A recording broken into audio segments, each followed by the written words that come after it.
Hi friends आज के इस वीडियो के अंदर हम सीटीपी के जो हमारे वन लाइनर क्वेश्चन होते हैं, यानी कि एक लाइन के जो प्रश्न आते हैं एग्जाम के अंदर, तो उन प्रश्नों को देखेंगे और उन प्रश्नों के उत्तर को देखेंगे। क्योंकि फ्रेंड्स आपको पता ही है, इससे पहले की वीडियो के अंदर हमने टोटल जो वन लाइनर क्वेश्चन है दोस्तों, वो 30 क्वेश्चन को सॉल्व किया था, हमने उसको समझा था। आज की वीडियो के अंदर हम दोस्तों उसके आगे के जो हमारे क्वेश्चन बाकी थे, यानी कि टोटल हमारे वन लाइनर क्वेश्चन 100 है, तो उसमें से हमने 100 है, यानी कि 100 क्वेश्चन हमारे पास मौजूद थे वन लाइनर के, जिसमें से हमने 30 क्वेश्चन पहले की वीडियो के अंदर सॉल्व किए थे। और आज की वीडियो के अंदर हम दोस्तों 30 क्वेश्चन को आज की वीडियो के अंदर हम सॉल्व करेंगे। तो फ्रेंड्स इससे पहले की वीडियो के अंदर जो हमने सीटीपी के जो वन लाइनर क्वेश्चन सॉल्व किए थे, कभी आपने उस वीडियो को ना देखा हो तो वो चैनल पे हमारे मौजूद है, तो आप उसको ज़रूर देख लें ताकि आपके क्वेश्चन समझ में आ जाए। और फ्रेंड जो कि हम वन लाइनर क्वेश्चन इसलिए ले रहे हैं क्योंकि आपको पता ही है कि सीटेट के अंदर जो है दोस्तों, सीटीपी के अंदर या हिंदी के अंदर जो है वन लाइनर क्वेश्चन जो है दोस्तों 10 से 15 मार्क के वन लाइनर क्वेश्चन आते हैं, जो कि आसान होते हैं, जिसको आप फट से रीड करके पढ़कर अपना क्वेश्चन सॉल्व कर सकते हैं। तो इसलिए आपको क्वेश्चन पढ़ने की और सॉल्व करने की भी प्रैक्टिस हो जाए, इसलिए हमने इस क्वेश्चन की सीरीज़ को चालू किया है, वन लाइनर क्वेश्चन को। इसके बाद हम जो थोड़े थोड़े बड़े क्वेश्चन होंगे उसको भी सॉल्व करते चलेंगे सीटीपी के अगली वीडियो के अंदर। तो आज की वीडियो के अंदर हम सिर्फ जो हमारे बाकी के जो क्वेश्चन बाकी थे वन लाइनर क्वेश्चन, उसको सॉल्व करेंगे, क्योंकि सीटीपी के जो है दोस्तों जो सीटीपी का जो सेक्शन होता है उसके अंदर सब में आसान जो क्वेश्चन आते हैं वो वन लाइनर क्वेश्चन ही आते हैं। तो आपको वन लाइनर क्वेश्चन सॉल्व करने की भी प्रैक्टिस होना चाहिए, इसलिए आपके लिए हमने ये क्वेश्चन लेकर आए हैं कि ताकि आपको समझ में आ सके कि सीटीपी के अंदर हिंदी के अंदर किस तरह से वन लाइनर क्वेश्चन आते हैं। तो दोस्तों आज के जो क्वेश्चन हम सॉल्व करेंगे वो आपके सीटीपी में भी काम आएंगे, और हिंदी आप आपकी कभी फर्स्ट लैंग्वेज व सेकंड लैंग्वेज हिंदी लेते हैं तो उसके अंदर भी आपको ये क्वेश्चन काम आएंगे। तो आप इस वीडियो को पूरा देखें ताकि आपके क्वेश्चन समझ में आ सके। इससे पहले की वीडियो के अंदर हमें 30 क्वेश्चन सॉल्व किए थे, आज की वीडियो के अंदर हम अगली जो हमारे 30 क्वेश्चन है उसको सॉल्व करेंगे। तो दोस्तों शुरू करते हैं वन लाइनर क्वेश्चन सीटीपी के और हिंदी के। और इससे पहले कभी आपने दोस्तों हमारे स्टार क्रिएटिव क्लासेस को कभी सब्सक्राइब नहीं किया होगा तो सब्सक्राइब कर ले, ताकि हमारे आने वाली वीडियो आपको मिलते रहे। तो दोस्तों शुरू करते हैं। हमारे 31वां क्वेश्चन चलेगा हमारा इस वीडियो में। इससे पहले की वीडियो में हमने 1 से लेकर 30 तक सॉल्व किया था, और इसके आगे हम 31 से लेकर आप 60 तक के क्वेश्चन सॉल्व करेंगे। तो दोस्तों शुरू करते हैं।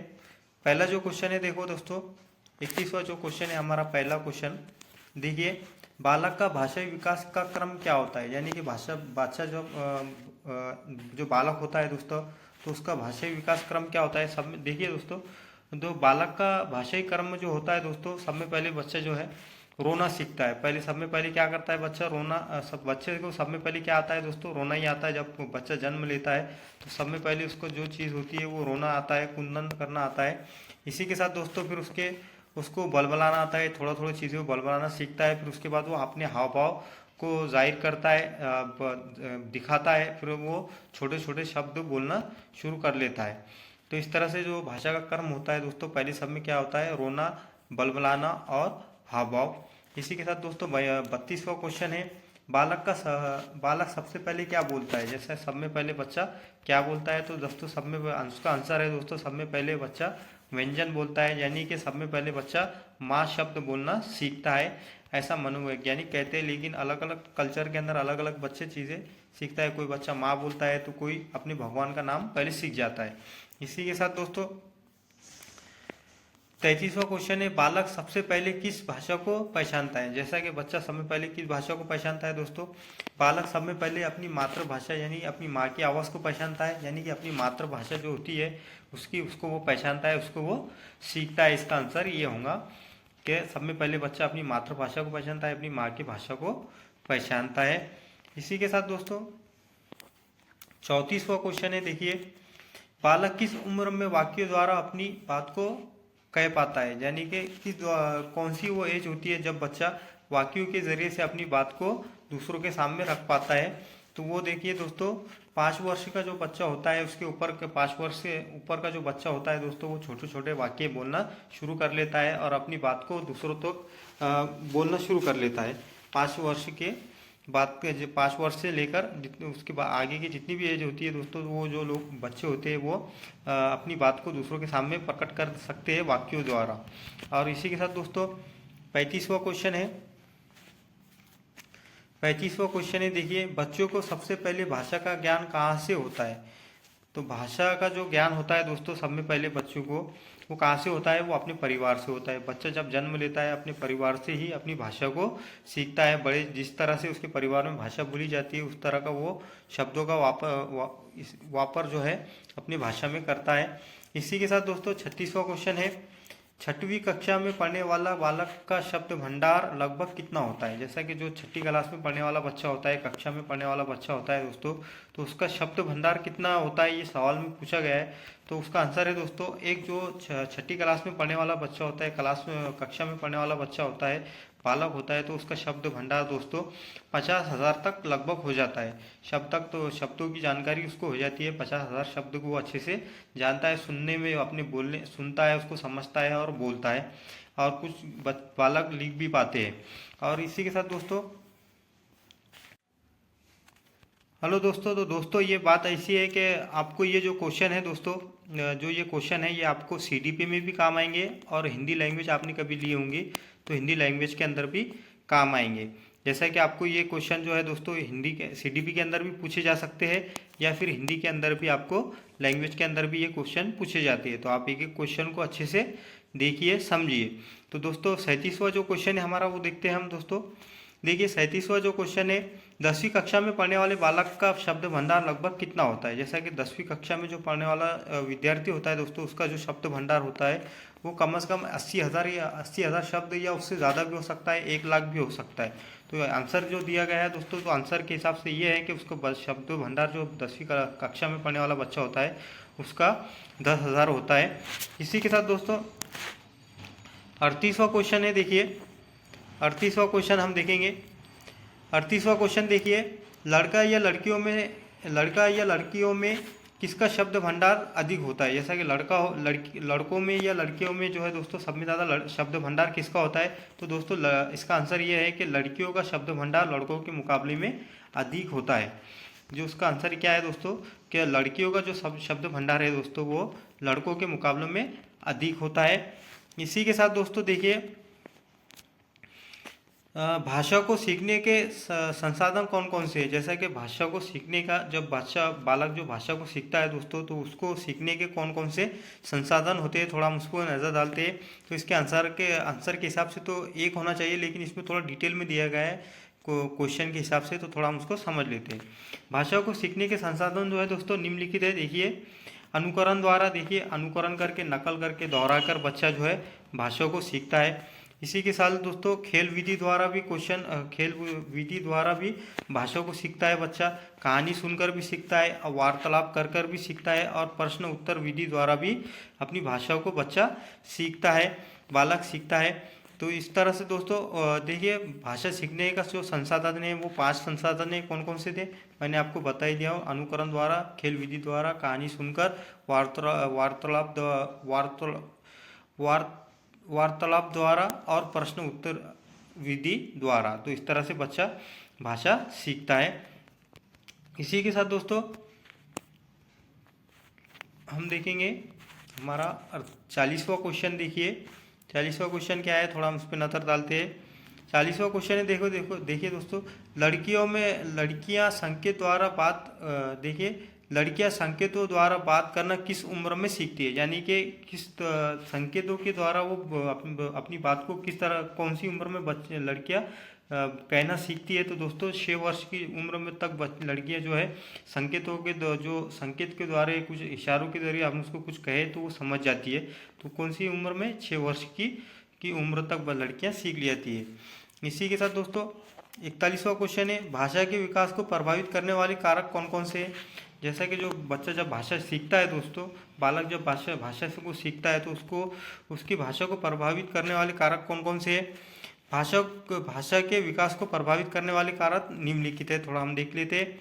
देखिए, लिंग जो उसका जेंडर जो होता है वो भी भाषा को प्रभावित करता है। और इसी के साथ दोस्तों बुद्धि जो होती है वो भी अपनी भाषा को, बच्चे की भाषा को प्रभावित करती है।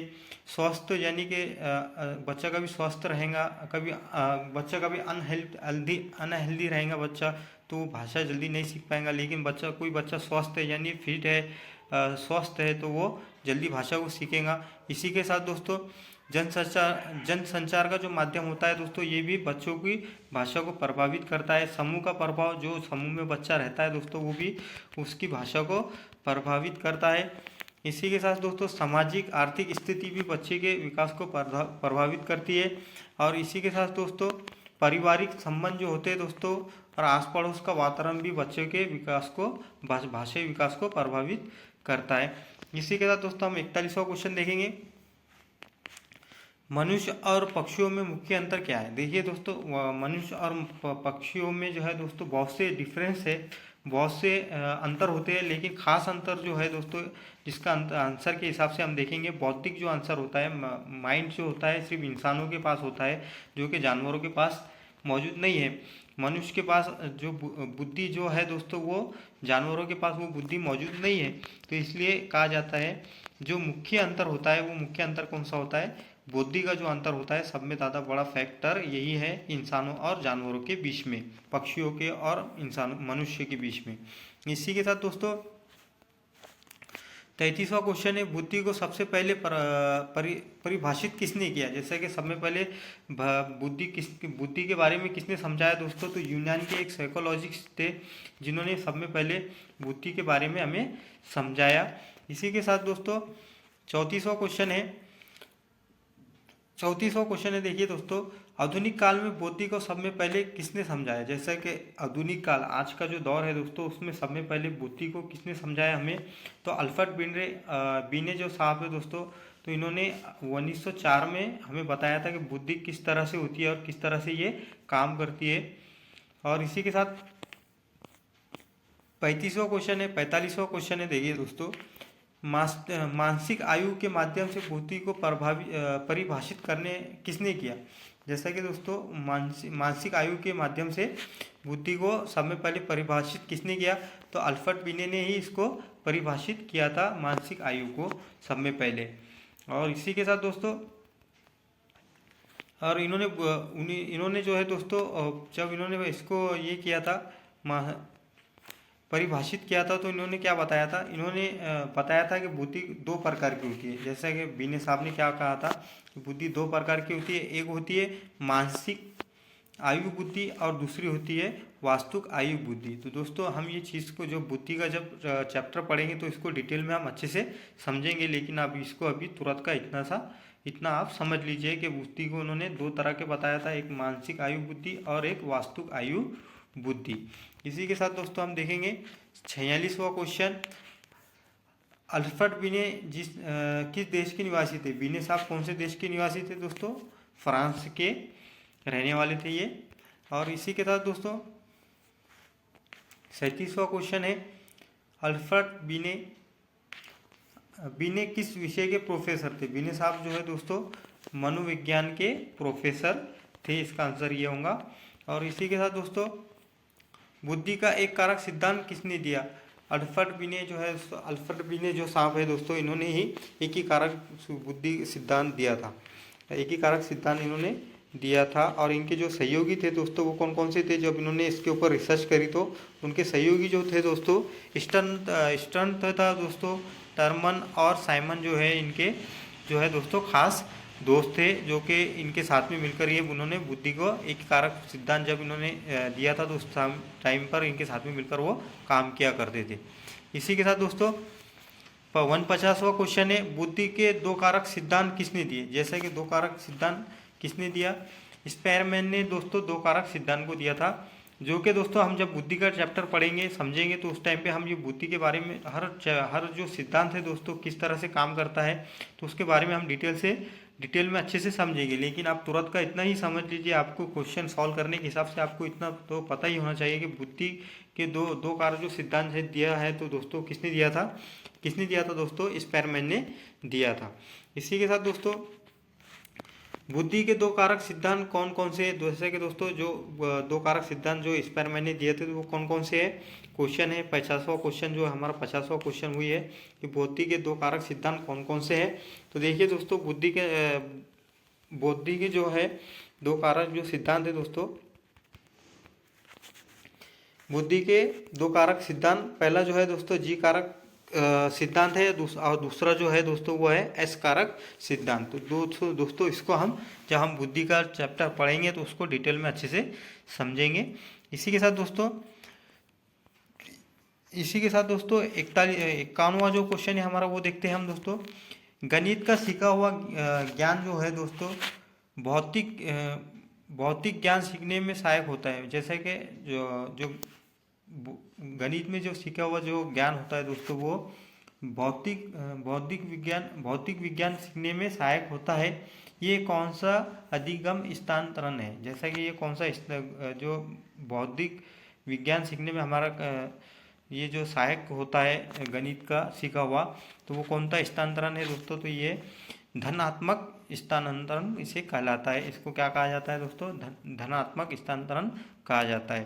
इसी के साथ दोस्तों 52वां क्वेश्चन है हमारा, हम देखिए 52वां जो क्वेश्चन है हमारा, थोड़ा उस पर नज़र डालते हैं।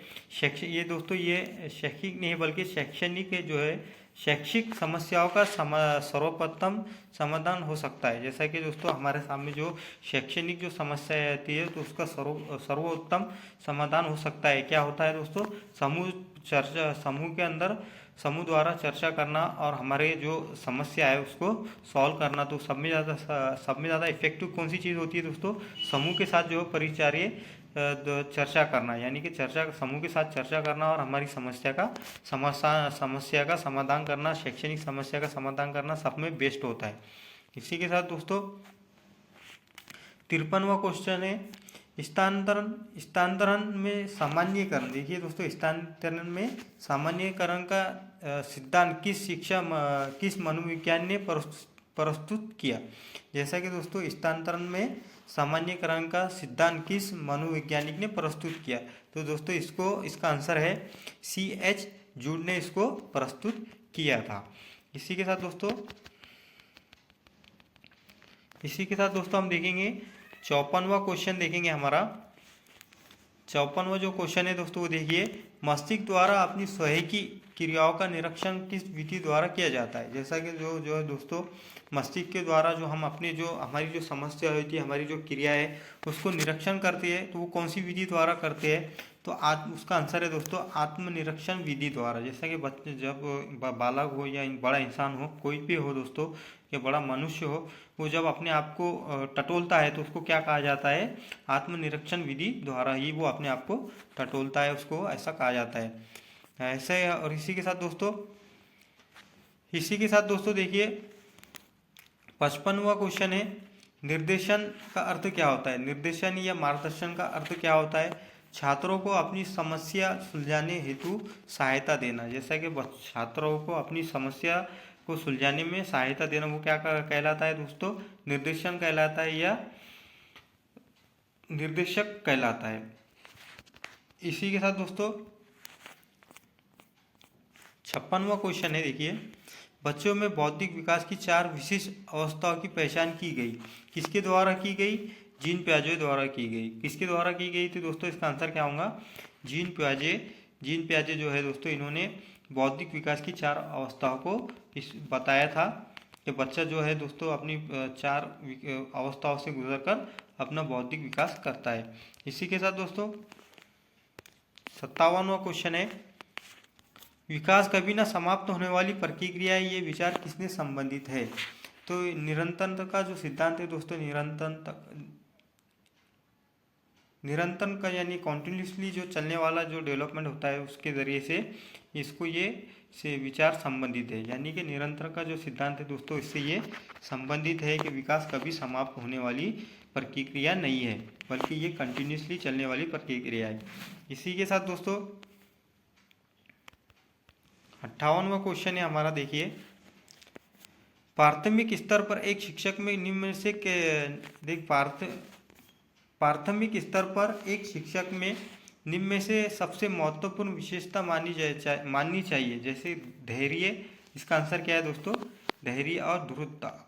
यानी कि एक प्राथमिक स्तर पर जो शिक्षक होता है उसके अंदर सब में महत्वपूर्ण कौन सी विशेषता होनी चाहिए दोस्तों, उसके अंदर धैर्य होने चाहिए, उसके अंदर सब्र होना चाहिए और पेशेंस उसके अंदर होना चाहिए एक शिक्षक के अंदर। इसी के साथ दोस्तों 59वां क्वेश्चन है, बाल व्यवस्था में बालक भौतिक वस्तुओं के, देखिए दोस्तों बाल व्यवस्था में बालक भौतिक वस्तुओं के किस आवश्यक तत्वों में परिवर्तन समझने लगते हैं।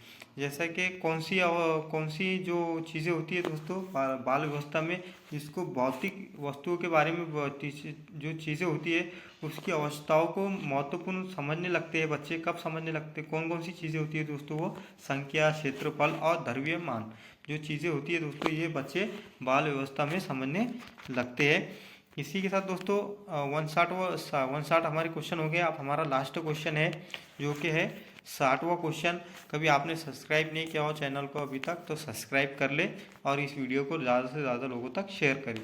तो दोस्तों देखिए 59वां क्वेश्चन है हमारा, 2 वर्ष के अंत तक शिशु का शब्द भंडार कितना हो जाता है। यानी कि 2 वर्ष का जो बच्चा बालक होता है दोस्तों, तो उसका थोड़ा सा ही टाइपिंग में तो क्वेश्चन थोड़ा टाइप करने में गलत आ गया, तो हम इसको थोड़ा सही पढ़ लेते हैं। देखिए दोस्तों 2 वर्ष का जो बालक होता है तो उसकी शिशु होता है तो उसका शब्द भंडार कितना हो जाता है, तो उसका शब्द भंडार जो है दोस्तों 100 जो शब्द है, बच्चा 2 वर्ष का जो बालक होता है वो 100 शब्द को अच्छे से जान लेता है, समझ लेता है। तो इस तरह से दोस्तों आज के वीडियो के अंदर हमने टोटल जो हमारी बाकी के 30 क्वेश्चन थे उसको कवर किया, यानी 31 से लेकर आज हमने 60 क्वेश्चन को सॉल्व किया। आने वाली वीडियो के अंदर हम दोस्तों 40 क्वेश्चन पूरे सॉल्व करेंगे, यानी कि 61 से लेकर 100 तक के क्वेश्चन को सॉल्व करेंगे। ये जो कि हमारा टारगेट था कि हम एक लाइनर जो क्वेश्चन है हमारे 100 उसको 3 वीडियो के अंदर हम पूरा करेंगे। तो आज की वीडियो के अंदर हमने 30 क्वेश्चन को सॉल्व किया और आने वाली वीडियो के अंदर हम 40 क्वेश्चन सॉल्व करेंगे। तो कभी आपको ये वीडियो पसंद आया होगा दोस्तों, तो आप इस वीडियो को लाइक करें, चैनल को सब्सक्राइब करें और ज़्यादा से ज़्यादा लोगों तक इस वीडियो की जो है लिंक को शेयर करें, ताकि उनके भी क्वेश्चन समझ में आ जाए कि एक लाइनर क्वेश्चन CDP के अंदर किस तरह से आते हैं और उसके आंसर किस तरह से देने होते हैं। तो दोस्तों मिलते हैं नेक्स्ट वीडियो में। इसी टॉपिक को हम कवर करेंगे, जो हमारे 40 क्वेश्चन अभी बाकी है उसको हम अगली वीडियो के अंदर कवर करेंगे। तो मिलते हैं अगली वीडियो में। आप चैनल को सब्सक्राइब कर लें।